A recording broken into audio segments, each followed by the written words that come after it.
des anciens ministres, des dirigeants politiques, des représentants des organismes régionaux et internationaux des libéraux et des démocrates.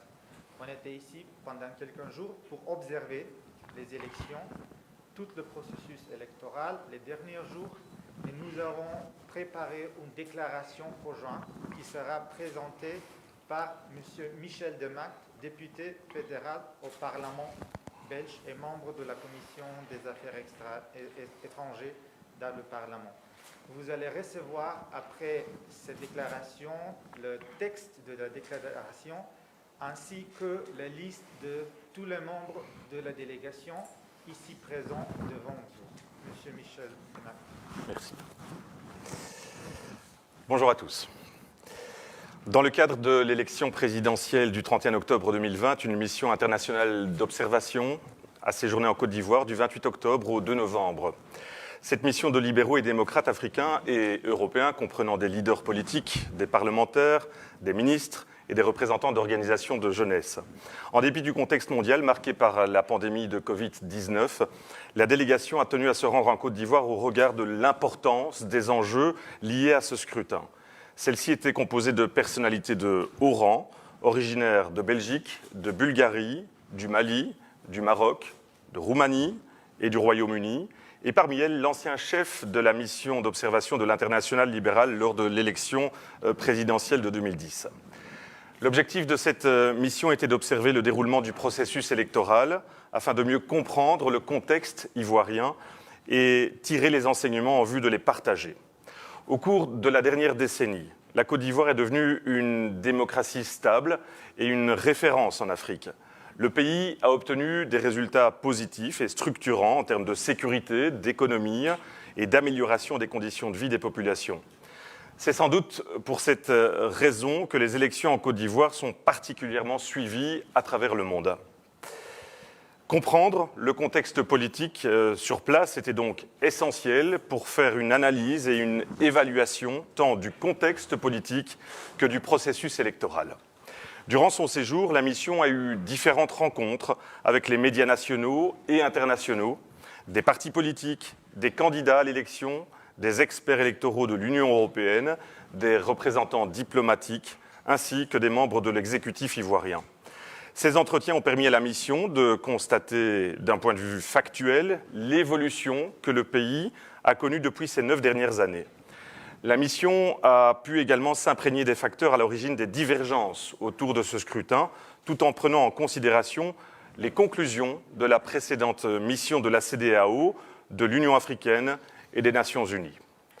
En outre, la mission a eu l'opportunité de mieux s'informer sur le contexte politique en Côte d'Ivoire, de s'imprégner du processus électoral grâce aux exposés des différentes parties rencontrées, de constater l'ambiance générale qui prévalait autour des activités électorales, d'observer directement tout le processus le jour du scrutin, y compris le vote et le décompte des votes.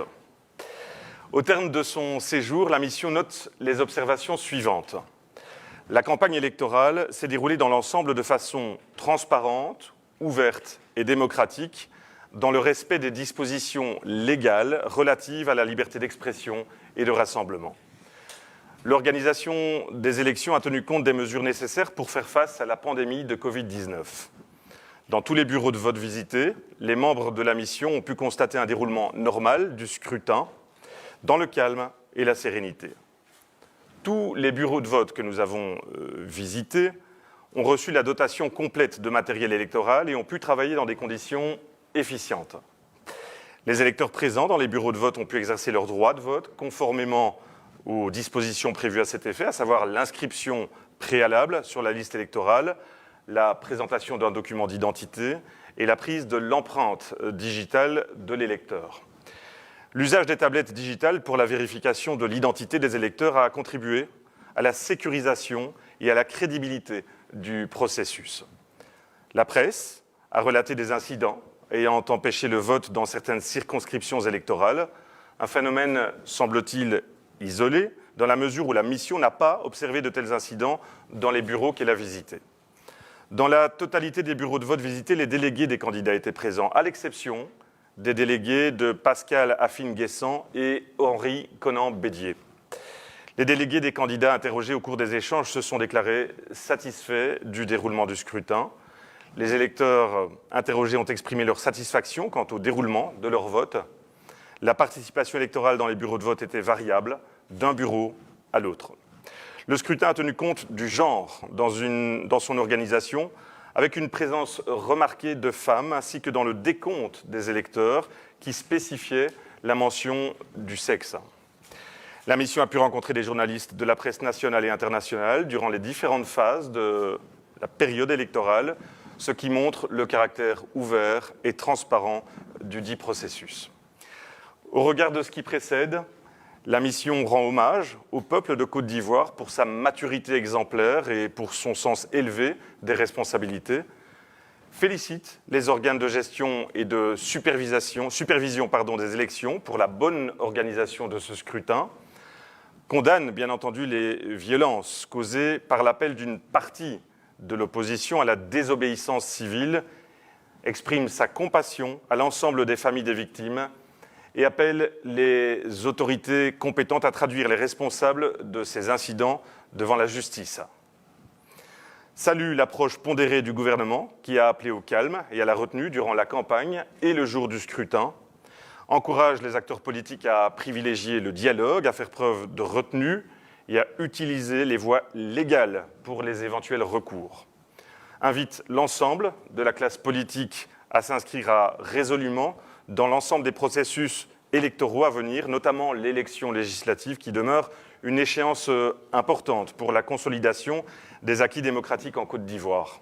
Et enfin, exprime aux populations ivoiriennes toute sa gratitude pour l'accueil chaleureux et l'hospitalité témoignée à la délégation tout au long de son séjour en Côte d'Ivoire. Je vous remercie. Nous vous remercions toutes et tous pour votre présence. Et la copie de la déclaration sera distribuée en copie et aussi en digital. Merci beaucoup.